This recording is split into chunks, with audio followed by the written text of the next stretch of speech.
Efésios, capítulo 5, verso de número 22. 5:22. As mulheres sejam submissas ao seu próprio marido, como ao Senhor.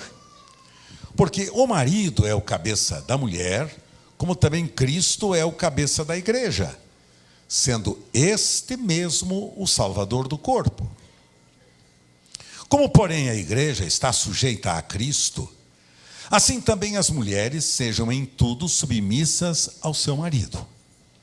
Maridos, amai vossa mulher, como também Cristo amou a igreja e a si mesmo se entregou por ela, para que a santificasse, tendo-a purificado por meio da lavagem de água pela palavra, para a apresentar a si mesmo igreja gloriosa, sem mácula, nem ruga, nem coisa semelhante, porém igreja santa e sem defeito.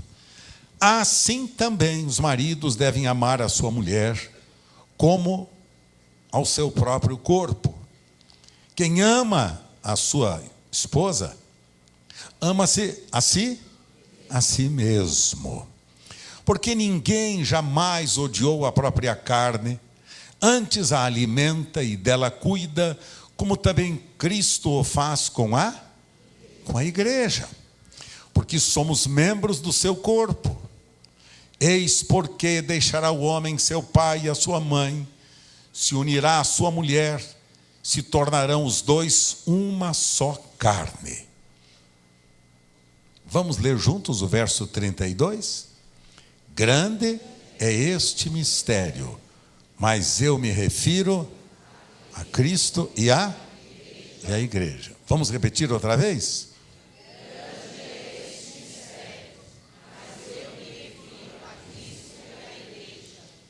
Mas eu me refiro a Cristo e a igreja. Espírito Santo amado, tão bom saber que tu reservaste este livro bendito, a tua palavra bendita, para que nós firmássemos nossa fé, nossa vida, nossos pensamentos, nossos projetos, firmássemos nestas verdades. Obrigado porque temos a tua palavra bendita que jamais voltará vazia. Espírito Santo, tu que inspiraste homens santos a escreverem estas verdades, peço-te que me ajudes a interpretar e traduzir estas verdades ao coração dos teus filhos que estão aqui reunidos, tão preciosos nesta manhã. Obrigado pelo privilégio de, em nome do teu Filho Jesus, eu poder proclamar esta verdade.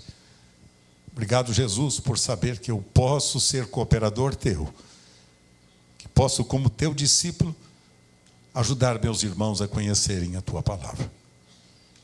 Obrigado, Jesus, porque tu me levas ao Pai sempre. E hoje o Pai é o meu paizinho querido. É o Abba, Pai. É o Pai amoroso, que será glorificado e honrado na medida em que seu amor for exaltado, sua palavra for proclamada.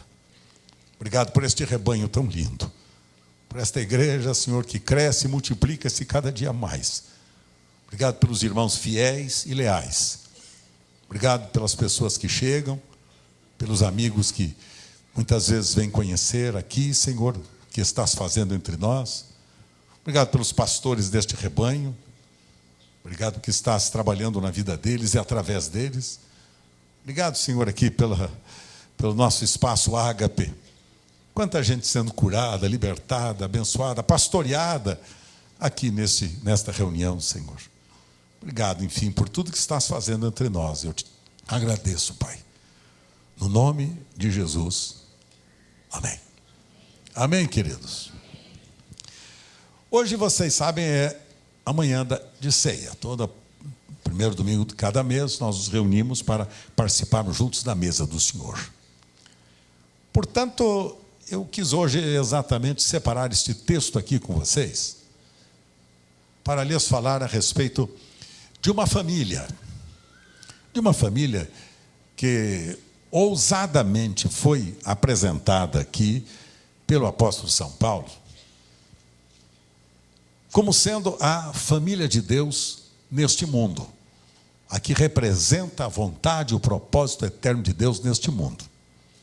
Ao longo desses anos todos de minha vida pastoral, eu tenho celebrado muitos casamentos. E este texto eu tenho usado muitas vezes para destacar as responsabilidades do esposo para com a esposa, da esposa para com o marido.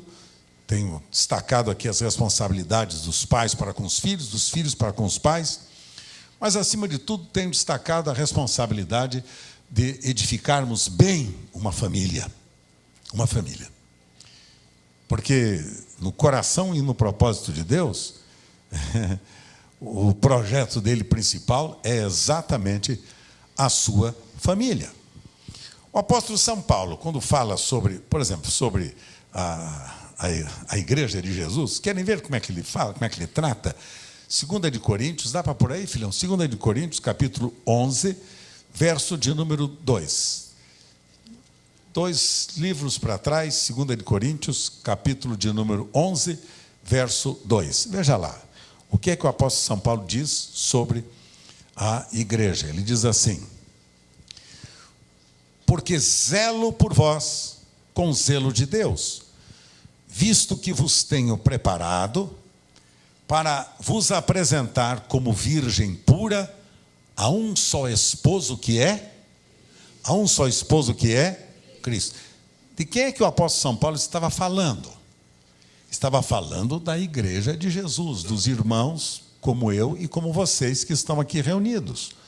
Paulo estava dizendo: eu tenho zelo por vocês, amo vocês. É isso que Paulo estava dizendo: zelo por vocês, quero cuidar de vocês, quero servir vocês com o zelo de Deus, diz ele. Não é o zelo meu pessoal, mas com o zelo de Deus, visto que vos tenho preparado para vos apresentar como virgem pura a um só esposo que é Cristo. Então ele estava dizendo que a igreja era o quê? Uma virgem pura.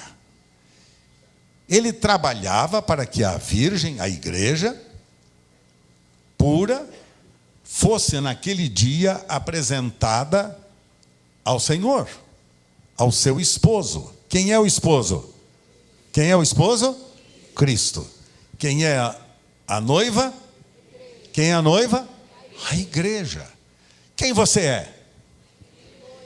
Portanto, você é a noiva. Então, o projeto eterno de Deus é que Paulo dizia: eu trabalho com zelo e zelo de Deus, porque eu tenho que apresentar vocês puros, imaculados, naquele dia, para o noivo de vocês, para o que será o marido de vocês. Eu não posso levar vocês a serem a esposa do noivo, se vocês não são puros, se vocês não têm uma vida de saúde espiritual e de caráter ilibado, de coração santo, de vida santa e pura. Tem um compromisso de cuidar bem de vocês. Quando o apóstolo São Paulo fala sobre a noiva, ele fala que esta noiva é uma noiva virgem, que seria a esposa do Cordeiro.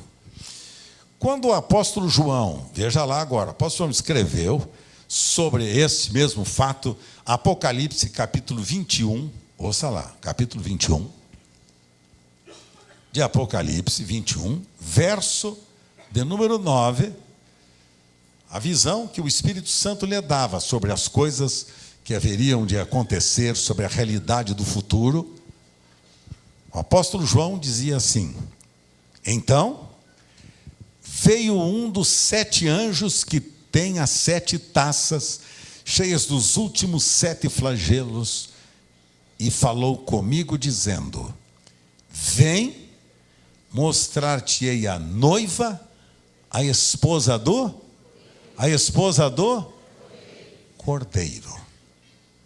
Quem é a esposa do Cordeiro? Quem é a esposa do Cordeiro? Eu e você. Agora eu vou fazer uma pergunta a vocês nesta manhã. Como vai seu casamento? Como vai sua vida conjugal? Como vai a sua relação entre marido e mulher e marido? O apóstolo São Paulo, no texto que eu li para vocês de Efésios, ele mostra exatamente as responsabilidades que o marido tem com a esposa e a esposa tem com o marido. Ele mostra a relação a dois, como deve ser desenvolvida, como deve ser trabalhada. E ele mostra a importância da esposa honrar o seu marido, enquanto esta esposa é amada pelo seu marido. Porque não há nenhuma esposa que desonre seu marido enquanto estiver sendo amada por seu marido. Quando eu falo amada, não estou me referindo aqui a envolvimento sexual, nem emocional. Estou falando sobre o amor como ele é. O amor é o que o amor faz. Então, o amor tudo sofre, tudo crê, tudo espera, tudo suporta e por aí, né? Coríntios 13. O amor é cuidar bem, é lavar os pés, é cuidar bem das pessoas, é amá-las como Cristo as ama, é servi-las como Cristo serve. Até eu peguei um texto aqui, lembrei agora um texto lá do Evangelho de João, no capítulo 13, quando Jesus estava lavando os pés dos seus discípulos. Você sabe o que é que Jesus disse para aquela turma? João, Evangelho de João, capítulo de número 13. Jesus estava lavando os pés, diz capítulo 3, verso 1, diz que ele, tendo amado os seus, amou-os até o fim. E o verso 4 diz que levantou-se da ceia, como nós faremos hoje, tirou a vestimenta de cima, tomou a toalha, cingiu-se, vestiu-se com a toalha.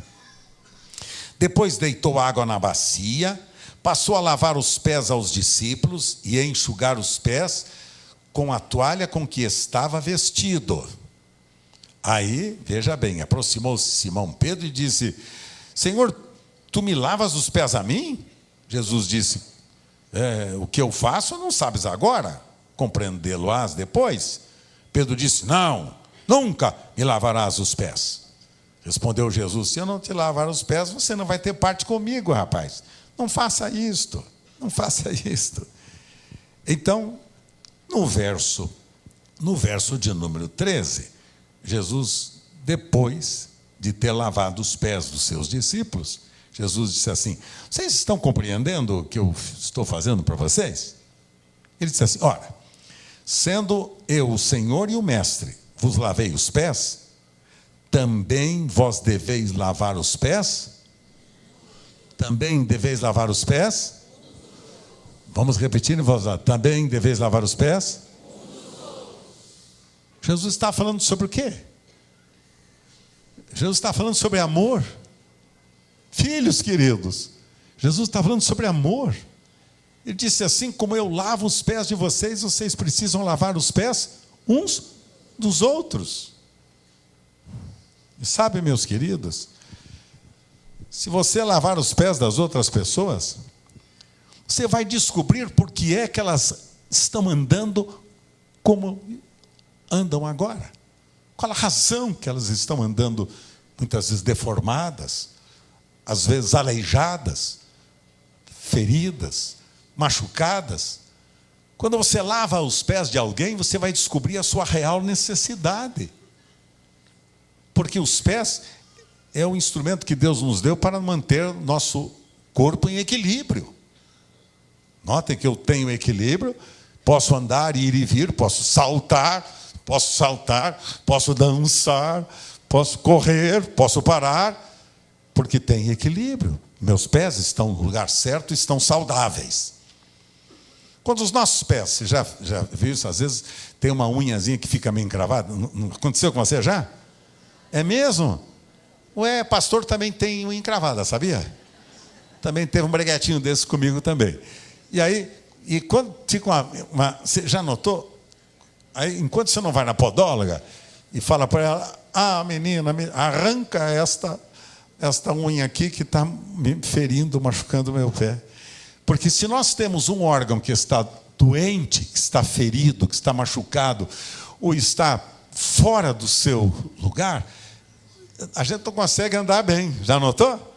Não consegue. Eu sei disso por experiência própria e vocês também. Então, quando a gente lava os pés das pessoas, meus queridos, a gente descobre por que é que elas estão andando desta maneira.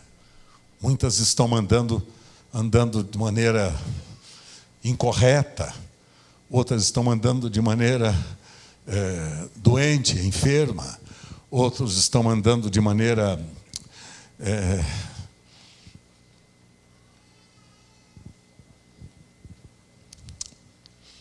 comprometida, com caminhos tortuosos.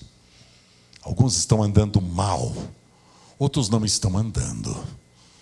Outros estão com os pés muito feridos e machucados. Outros estão com os pés completamente doentes, esclerosados, enfermos. Porque os pés estão doentes. É a estrutura da vida. Está enferma. Olha-se no rosto, parece que vai tudo bem. Se olhar os pés. E sabe como é que a gente olha os pés? Veja o caminho que as pessoas estão tomando. Veja os caminhos que as pessoas tomam e você vai saber como estão os pés das pessoas. Veja como elas estão andando. Que muitas estão andando aleijadas por causa dos pés. Às vezes a gente critica as pessoas pela maneira como elas andam, mas a gente não para lavar-lhes os pés. Entendeu, queridos? A gente critica como elas estão andando, mas a gente não pergunta: posso cuidar dos seus pés? Posso saber se você tem algum defeito no seu pé? Posso saber se alguma coisa está errada nos seus pés, que você não consegue se conduzir bem? E a melhor maneira de a gente saber disso, Jesus ensinou. Se eu, sendo Senhor e Mestre de vocês, lavei-lhes os pés, vocês devem fazer também isto uns aos outros. Por que é que eu estou hoje trazendo esse comentário com vocês de Efésios? Alguns esperavam que eu fosse falar hoje sobre vida conjugal. Exatamente isso que eu vou falar. Alguns pensavam que ia falar sobre casamento. É exatamente isso que vou falar. E a melhor maneira da gente saber qual é o propósito, qual é o modelo, qual é a vontade soberana de Deus em relação à nossa vida e à nossa estrutura como igreja, é a gente saber como é que Deus nos vê. Como é que nós fomos criados e por que fomos criados. Veja que nesses versos que lemos, do 22 ao 32, são 10 versos que eu li para vocês, vocês vão encontrar por 8 vezes a seguinte expressão: como Cristo, como Cristo, como Cristo, como Cristo amou, como Cristo serviu, como Cristo doou. É como Cristo. O modelo aqui é Jesus. E então o apóstolo São Paulo, e para mim a chave deste texto que li para vocês, está exatamente aí no verso 32. Ele disse: grande é este mistério, mas eu me refiro a Cristo e à igreja. Cristo e à igreja. O fundamento dessa edificação é Cristo. E a igreja é o alvo. A igreja é o projeto de Deus para que Cristo se manifeste através desta igreja que ele representa. Então, a relação aqui, que vocês observaram no texto que li, é como Cristo faz com a igreja. É como Cristo a santifica, como Ele purifica, como a igreja está sujeita a Cristo, como Cristo amou a igreja, como Cristo se entregou por ela. Você vai vendo esses 10 versos, por 8 vezes você vê, o modelo é Cristo, a base é Cristo. Agora, deixa eu perguntar para vocês uma coisa. Se este mistério que nos foi revelado, Paulo está dizendo que está relacionado com Cristo e a igreja, isso quer dizer que está relacionado com a nossa vida, com a vida de Cristo. Nós, como a noiva do Cordeiro, e com o Cristo, que agora é nosso esposo. Porque quando nós fomos incluídos na obra da ressurreição de Cristo, através da sua morte vicária, substitutiva, e que Deus nos transformou em novas criaturas, Ele nos transformou em filhos de Deus, e nos transformou membros do seu corpo, e nos transformou agora em a noiva do Cordeiro. Como é que vive a noiva do Cordeiro? Por isso que destaquei isso aqui para vocês hoje. Como é que deve viver a noiva do Cordeiro? Como é que os nossos relacionamentos devem se manifestar? Como é que nós devemos expressar a vida na relação que nós devemos ter uns para com os outros? Nesses dias, deixa eu dizer uma coisa para vocês, dias que nós vivemos, para mim são dias negros na história da humanidade. Terríveis. Não é só na história só do Brasil. Vocês notem que o mundo todo está em convulsão. A natureza geme, clama e geme pela manifestação dos filhos de Deus, diz o apóstolo São Paulo, escrevendo aos Coríntios. Então, a natureza geme, porque falta a manifestação dos filhos de Deus. Por quê? Porque uma das características dessa sociedade moderna, sabe o que é, filho? Descartável. Descartável. Se o meu casamento não está dando certo, o que é que faz? Troca. Se meu marido não me entende, o que é que eu faço? Mando embora. Se a minha esposa não me dá a atenção que eu gostaria, o que é que eu faço? Arranja outra. Troca. Troca. Porque é a era do descartável. Esta é característica da sociedade pós-moderna, que já lhes tenho falado tantas vezes. O descartável. Você me é útil por um tempo, enquanto você puder me servir. O dia que outro começar a me servir melhor, eu abandono você. Eu troco você. Porque tem outro que é mais moço que você, é mais bonito que você, é mais simpático que você, é mais eloquente que você, tem mais dinheiro que você. Então, eu quero dizer que não interessa mais você. Assim, o descartável. Trocamos amigos descartáveis.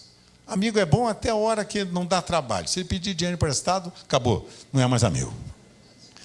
Amigo é bom enquanto ele torce para o mesmo time. Se torcer para o time do outro, é inimigo. Amigo mesmo é bom enquanto ele vota no mesmo candidato que eu. O dia que ele votar no candidato diferente de mim, meu inimigo. Eu tenho estado assombrado. Ainda bem que eu não tenho muitas dessas redes sociais, eu não me preocupo muito com isso, né? Mas assombrado de ver o que eu tenho visto, né?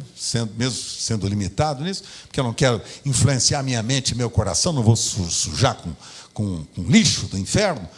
Mas minha tristeza é ver esta. É uma sociedade agressiva. Agressiva. Cadê fulano de tal? Está com a tua mãe, safado. Ô, fulano, me conte, e você, o que é que você pensa disso aqui? É um safado, mentiroso. E o que é que você pensa? Olha, tem gente que pensa diferente de você. Por que não te calas?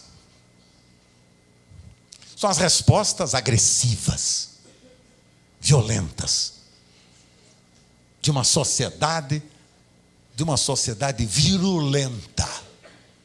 Vírus. E o pior de todos sabe qual é? O ódio. Se você não pensa como eu, fora. E tem mais, hein? Vou te matar. Há repórteres e gente da imprensa, né, no mundo todo, não é só aqui não, no mundo todo, que está sendo ameaçada de morte. Sabe por quê? Porque não falou bem do seu líder. Que não gostou da ideia do seu governador. Então não presta. Agora, vocês sabiam que isto está acontecendo no seio da família também? Para mim, tristeza. Quando eu vejo os filhos de vocês, eu fico preocupado, pensando, Senhor, meus netos também estão por aqui. Meus filhos, meus netos e os seus filhos, seus netos também. Fico pensando, Senhor, esta geração, olha a influência desta geração.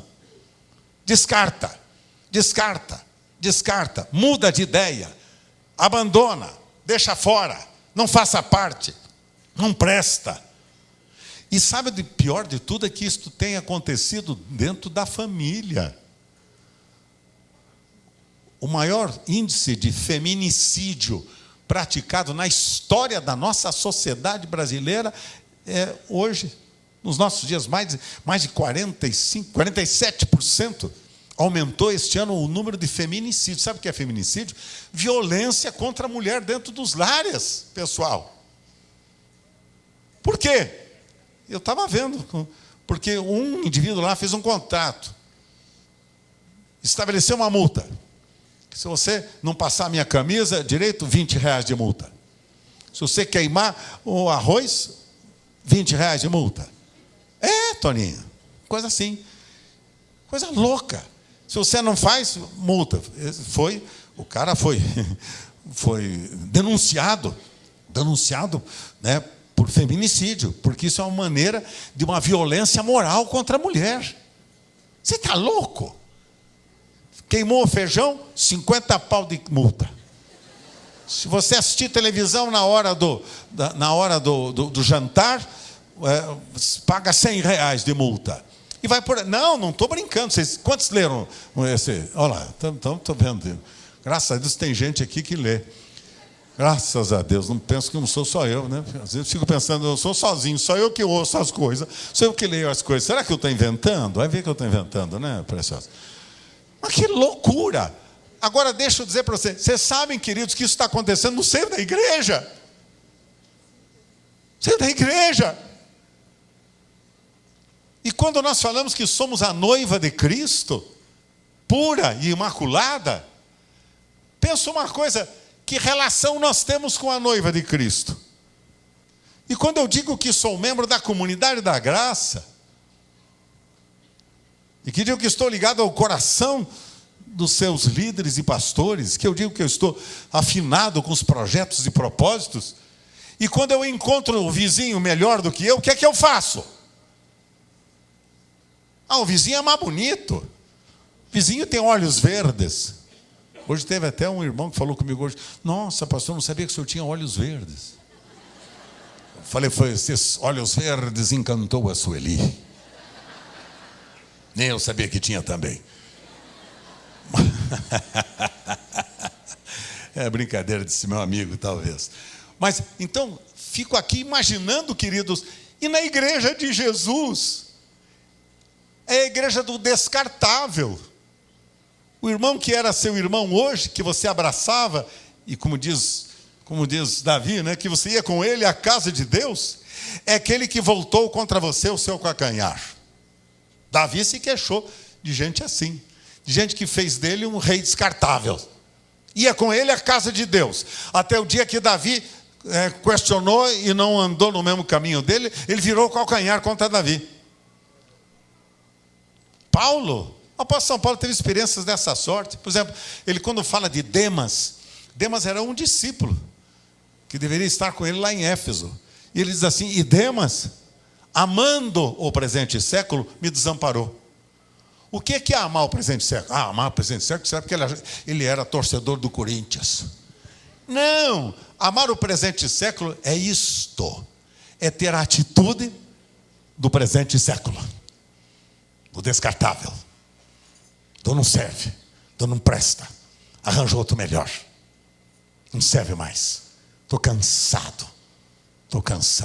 Uma das tristezas mais que tem trazido ao meu coração, sabe, meu irmão querido, é que vejo nesses dias, por exemplo, a igreja cristã brasileira não é uma igreja evangelizadora.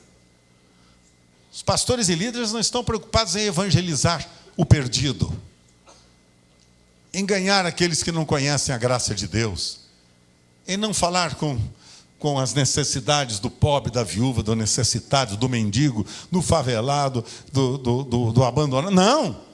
Sabe qual é o grande trabalho da igreja que se diz cristã nos nossos dias? É trabalhar com os membros das outras organizações. Venha para mim, porque aqui eu tenho uma doutrina perfeita para você. Aqui você vai saber que eu sou o pai da doutrina perfeita. É assim, trabalhar no arraial alheio. Sabe o que chama-se isto? Primeiro, deslealdade. Segundo, traição. Que Paulo era especialista nisso. Demas me desamparou amando o presente século. E tem outros mais, de quem Paulo fala, a turma, Corriola, que o abandonou, vocês não podem imaginar. Aliás, Jesus também passou por essa experiência, quando ele, diante do quadro iminente da sua crucificação, né, que ele disse, vocês não vão poder participar, né, desta experiência minha, entre outras palavras, de morte e de ressurreição, não vão poder participar. Aí os discípulos falaram, não, vai dar sim. Aí quando Jesus disse, vocês vão ter que morrer para si mesmos, aí a turma falou, estou fora. E aí Jesus diz assim, e muitos o desampararam. Cara, repete isto hoje. As pessoas trocam. Os mesmos que às vezes abraçam você fraternalmente, amorosamente, são os mesmos que abandonam você por qualquer coisa que você não faça direito. Sabe por quê? Porque na sociedade que nós temos, ainda mais esta movida pelas redes sociais, as ofertas são fantásticas. Venha e você vai cantar como ninguém cantou no mundo. Venha e você vai ser o maior preletor das nações. Venha aí, você vai ser agora, você não vai ser como na sua igreja, lá não serve, as pessoas não amam você, não dão atenção para você, as pessoas não são atenciosas com você. Venha para cá, porque aqui nós temos um grupo melhor. Teve um grupo que veio para São Paulo há 3 anos atrás, veio para São Paulo, 3 anos atrás. Grupo que fez um trabalho evangelístico, e eu o conhecia há 20 anos atrás, muito bonito, por aí. Não vou nem mencionar o lugar, porque vocês vão descobrir, eu não quero jamais que isto, né, fique sem uma boa explicação. Mas um grupo que veio, e 3 anos depois, eu fiquei perguntando, 3 anos depois, perguntei, quantos batismos foram feitos? Nenhum. E lá o grupo, lá a reunião, lotadinha de gente. Porque o negócio é trabalhar com os desigrejados. Trabalhar com gente que não tem raízes. O negócio é trabalhar com pessoas que não têm compromisso com você. Sabe, queridos, lhes dei sempre, nesses 54 anos de vida pastoral, que eu sou pastor desse ministério, junto com os outros demais líderes, dei sempre liberdade, para que todas as vezes que notassem que alguma coisa não está bem, que eu não consigo fazer direito, vocês lembram que eu falava sempre isso? Não fala para ninguém. Não fala para ninguém isto. Fala só para mim. Porque se você falar para os outros a respeito dos meus defeitos, das coisas que eu não sei fazer direito, primeiro, você não me ajuda em nada. Segundo, você se torna um maledicente. E o maledicente é filho do diabo, disse Jesus. Além de produzir divisão e contenda entre os irmãos. A igreja de Jesus é a família de Deus. E veja, a relação que Paulo faz entre a noiva e o noivo é exatamente esta que nós precisamos manter uns com os outros.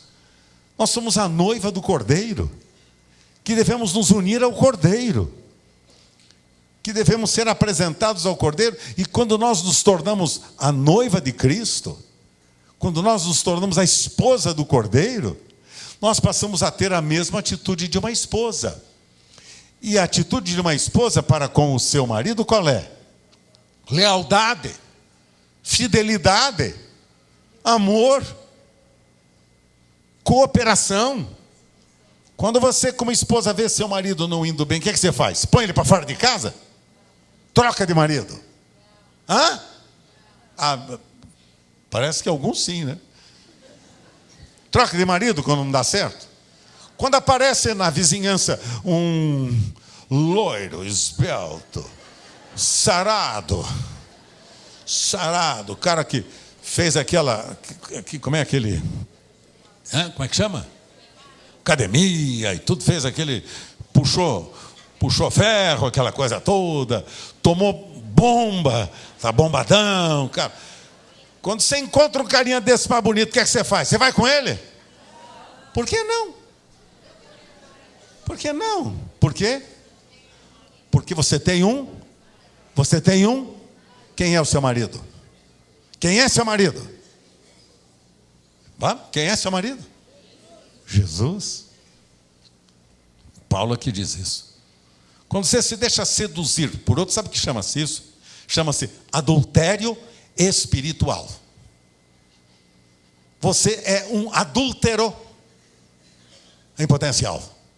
Sabiam? Quando você trai a sua esposa, você é um. Quando você trai a sua esposa, você é um adúltero. Ué. Quando você trai os membros do seu próprio corpo, você trai quem? Cristo. E o resultado é que você se torna adúltero. É pesada essa palavra, não é? Mas é a verdadeira palavra. Porque esta expressão que Jesus, que a Escritura usa no Velho Testamento, quando aquele profeta, qual é o nome daquele profeta mesmo que casou com a adúltera? Quem é? Como é que é? Oséias. Quando Oséias, o Senhor fez com que Oséias se casasse com uma prostituta para mostrar a relação que ele, santo, marido, tinha com a esposa adúltera. Que ele, mesmo ela sendo adúltera, ele continuou amando, servindo e honrando aquela esposa adúltera. Sabe, se a comunidade da graça for uma igreja adúltera, mesmo assim a sua responsabilidade é amar e honrar seus irmãos.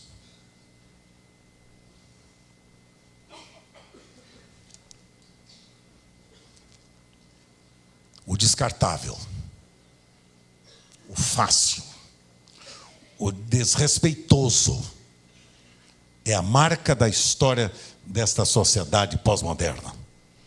As pessoas não se respeitam mais. Se eu discordar de você, você me mata. Se eu não pensar como você pensa, você me põe na rua. Que o Senhor nos ajude. E o apóstolo São Paulo está dizendo, é como Cristo e a igreja. Eu me refiro a esse mistério. Qual é? Submissa ao seu marido. Submissa a Cristo.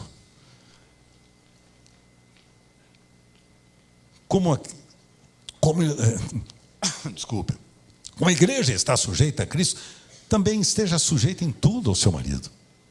Maridos, amem suas esposas. Porque o Senhor morreu, foi crucificado para santificar e purificar. E apresentar a si mesmo igreja gloriosa. É uma igreja gloriosa, sem mácula, nem ruga, nem coisa semelhante.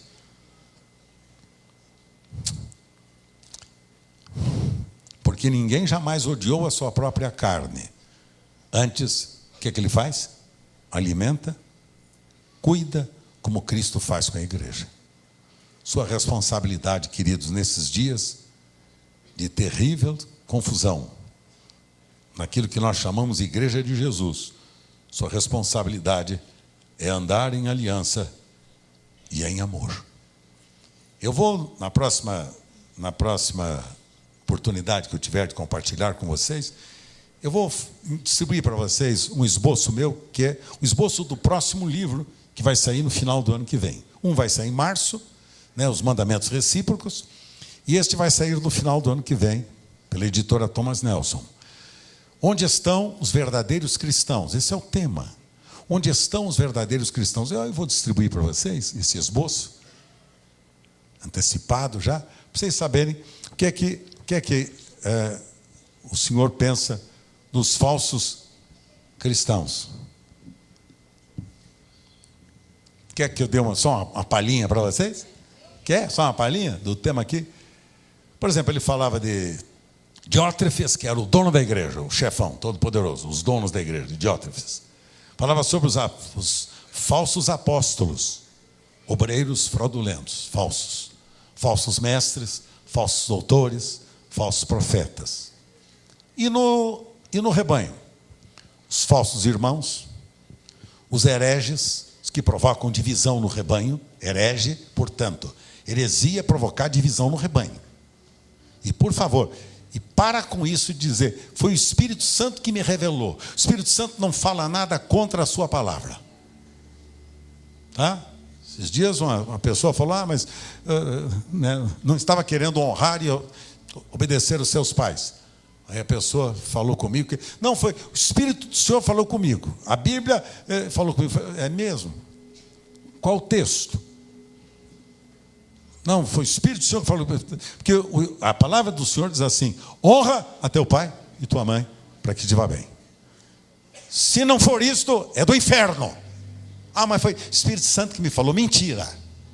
Além de tudo, ignorância daqueles que se propõem a fazer isto. Porque o Espírito não faz essa bagunça. Por causa desta bagunça está aí o cristianismo dos nossos dias, confuso, sem direção, tomando decisões e escolhendo coisas e pessoas fora do ponto de vista de Deus. E ainda dizendo, foi o Espírito Santo que me revelou. Mentiroso. Seu espírito do inferno. Os que provocam falatórios profanos. Os que têm conversas torpes, que nem devem ser nomeadas. Os infiéis. Os causadores de males, ferimentos. Os enganadores que não confessam que Cristo veio em carne para aniquilar o pecado. Os cães são os maus obreiros. Os inimigos da cruz de Cristo. Os que pecam para a morte. Os murmuradores. Os legalistas que negam a graça. Os desordenados. Os falsos adoradores. Os impuros. Os avarentos. Os idólatras. Os beberrões. Os roubadores que se dizem irmãos, servem seu ventre, usam palavras suaves, lisonjeiros e enganadores, para enganar até os próprios escolhidos. Se assim, vocês querem? Com um compromisso. Final do ano que vem se compra o livro? Ah, então tá, então eu vou passar para vocês. Só se comprar o livro, se não pegar o livro eu não quero. Então, nesse dia eu vou falar com vocês sobre os pactos da nova aliança. Pactos que nós devemos ter como igreja de Jesus. Primeiro, pacto da afirmação da graça de Deus. O amor incondicional de Deus derramado no nosso coração, amor ágape. O pacto da honestidade, andar em transparência com meus irmãos. O pacto da transparência, andar em lealdade e fidelidade ao meu irmão. O pacto da oração, orando uns pelos outros. O pacto da sensibilidade, sentindo as dores e aflições do meu irmão. O pacto da confidencialidade, a necessidade do meu irmão, o pecado do meu irmão, ou a fraqueza do meu irmão, jamais alguém saberá, a não ser o meu irmão para eu ajudá-lo. O pacto da prestação de contas, o dever de dar satisfação do que faz. As pessoas não gostam de prestar contas, andam segundo o curso deste mundo, sabe por quê? Cujo Deus é o ventre, e o fim deles é a perdição. Por que o cujo Deus é o ventre? Porque eles comem demais? Não.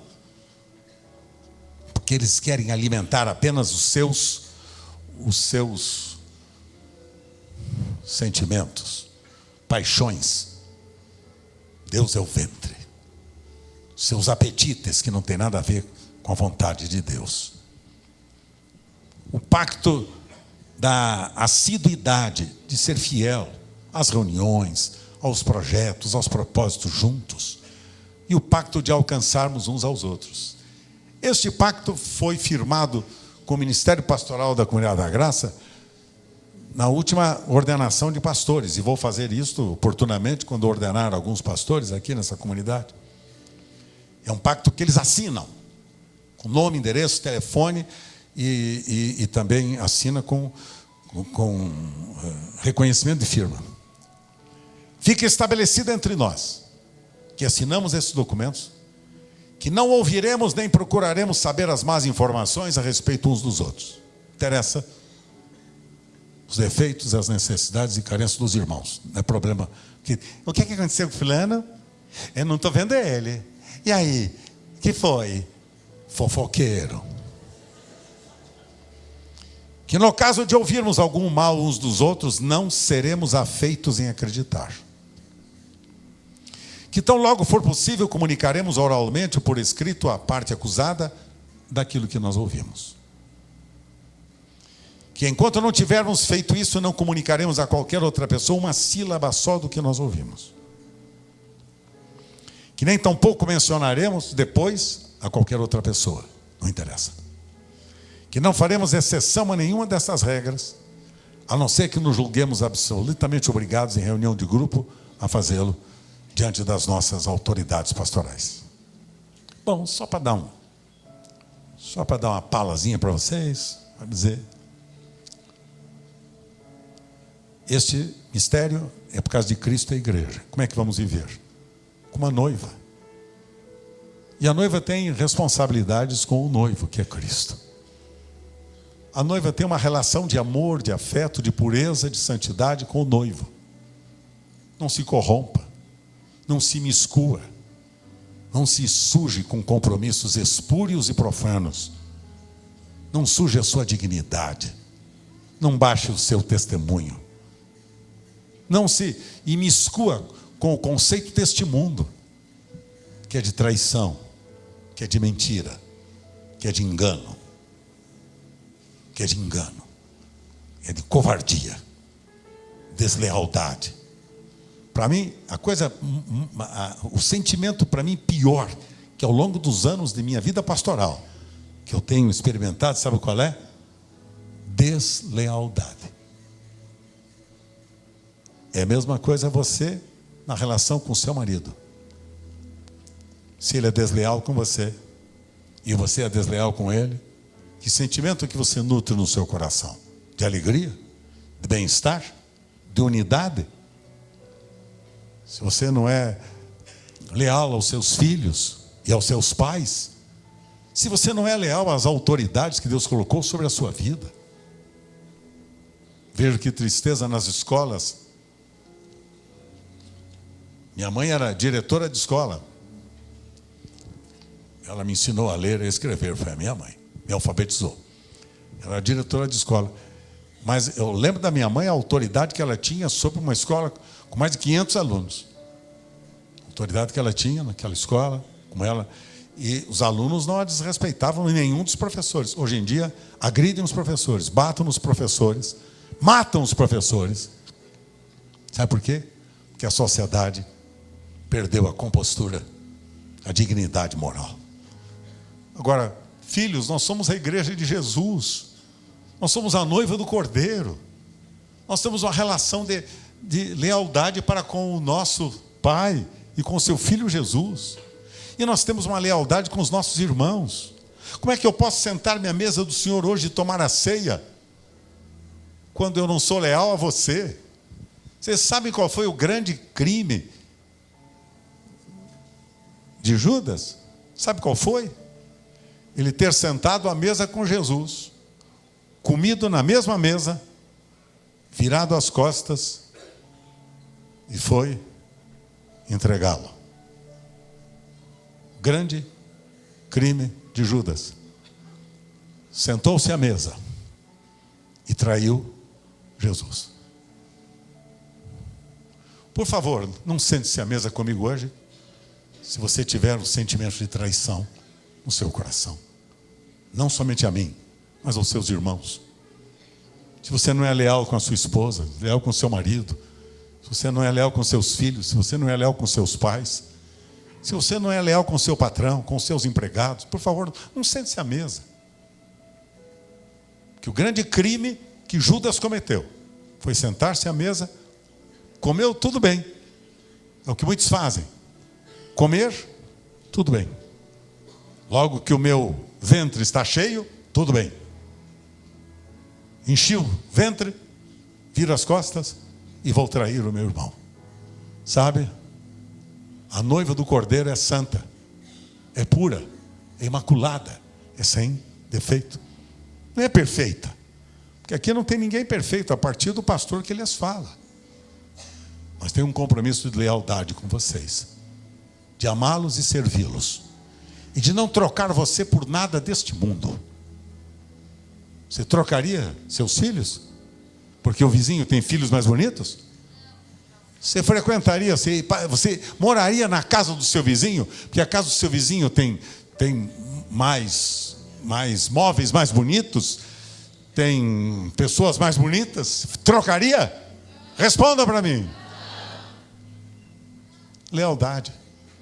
Agora, isso trata, sabe do que, pessoal? Trata de caráter. Caráter é assim. Quando eu sei que o meu irmão precisa de mim, eu me aproximo para estar junto com ele. Certo, Deus dede, meu amigão querido? Como você tem feito ao longo dos anos da sua vida ao meu lado. Você e tua esposa. Junto comigo. Junto comigo. Isso é caráter. Não dá para exigir isso não, pessoal. Porque caráter a gente não exige. Caráter eu tenho ou não tenho. Caráter é resultado da nova vida, do novo coração, da nova mente. Isso é caráter, não dá para exigir. Por isso que o apóstolo São Paulo, quando fala sobre a relação entre marido e mulher, ele fala, como Cristo. Como Cristo. O padrão é Cristo. Submeter-se a Cristo. Honrar como a Cristo. Servir como a Cristo. Amar os seus irmãos como Cristo ama. Ser fiel aos seus irmãos como Cristo é fiel. Ah, filhos queridos. Desculpe hoje eu ter parado um pouquinho. Você notou que eu parei? Parei de gracinha hoje, notou? Que tem vezes que eu venho bem engraçadinho, não vem? Obrigado. Mas hoje eu parei porque eu ando triste. Queria confessar isso a vocês. Muito triste. Porque como eu tenho saído muito e pregado muito fora, ouço pastores dizendo isso para mim. Pastor, eu dei a minha vida. Pastor mesmo da cidade de Tiradentes, poucos dias atrás. Pastor, eu dei a minha vida por uma família. Dei a minha vida, cuidei, atendi, servi, abençoei. Fiz de tudo, pastor. O dia que eles resolveram, demos até auxílio financeiro. O dia que eles se viram bem, viraram as costas e foram embora. Mudaram, porque deve ter um outro grupo melhor. Sabe, queridos, que tristeza a falta de caráter. Falta de caráter é a falta da vida do Espírito. Quando você notar deficiências, aproxime-se para ajudar e não para criticar. Quando você notar que tem dificuldades, se ofereça para suprir. Imagina se a minha mão resolver abandonar o meu braço, logo agora que estou precisando dela. Se ela abandonar o braço, porque o braço foi precipitado, bateu na parede e machucou a mão, o que é que eu faço? Arranca o braço? Tira fora a mão? O que é que você faz? Vamos curar a mão. Curar a mão. Então pensa nisto. Hoje eu queria dar essa paradinha mesmo em vocês hoje. Dar essa parada para vocês pensarem. A gente raciocinar um pouquinho. Vamos tomar ceia? De que jeito? Como é que eu posso tomar ceia se eu estou traindo você? Não era assim? Como é que eu posso tomar ceia, Rubinho? Se eu sou desleal com você, Rubinho? Fala para mim, Rubinho. Eu não tenho coragem de tomar ceia aqui hoje. É que eu posso tomar ceia junto, sentar-me à mesa do Senhor para tomar a ceia. Se eu estou traindo você.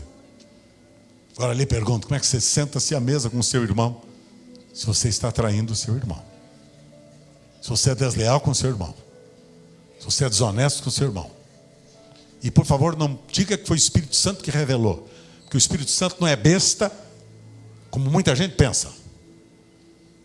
Porque esse negócio que o Espírito Santo que falou é para arranjar uma desculpa.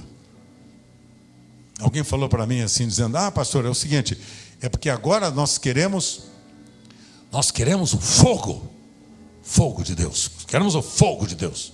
É mesmo, cara. Se quer o fogo, por quê? Não. Porque está escrito, porque Deus é fogo consumidor. A resposta que me deu. Falei, legal, cara. É fogo consumidor. Só lembro de uma coisa só, o seguinte: aquele que não nascer da água e do Espírito, não entra no reino. Então como é que você pode ter fogo se você não nasceu da água e do Espírito? Antes do fogo tem a água. Sabe o que é água? É arrependimento, é confissão de pecados, é nova vida. As pessoas querem o fogo. Poder, poder, poder. Água não. Nem água, nem o Espírito. Porque a água, sabe o que é? Molha muito. Água primeiro. Antes do fogo, água. Ninguém pode experimentar o fogo se não tiver água. E a água aqui, Jesus falou para Nicodemos: quem não nascer da água e do Espírito não entra no reino de Deus. Mas eu quero o fogo só depois da água e do Espírito. Só depois nascer de novo. E quando nasce de novo, vem o Espírito Santo e nos batiza com o Espírito Santo e com fogo. Depois, primeiro a água. E aquele que falou comigo, dizendo do fogo, eu disse para ele: cara, e a água? Passa pela água primeiro. Antes da cruz, antes do poder, antes do Pentecostes, tem o Calvário. Antes do Pentecostes é o Calvário. Entenderam? Ah, eu quero o Pentecostes, fogo! Primeiro o Calvário. O que é Calvário? Se alguém está em Cristo, nova criatura é. O que é o Calvário? Estou crucificado com Cristo e vivo, não eu, mas é Cristo que vive em mim. Calvário. O que é que você quer? Água ou fogo? Fogo ou água? Pentecostes ou Calvário? Primeiro a morte, depois a ressurreição. Primeiro a sua inclusão na morte. E aí você tem um novo caráter, uma nova mente e um novo coração. Isso chama-se metanoia. Mudança de mente e coração. Para serem apresentados sem mácula, nem ruga, nem coisa semelhante àquele dia diante do Senhor.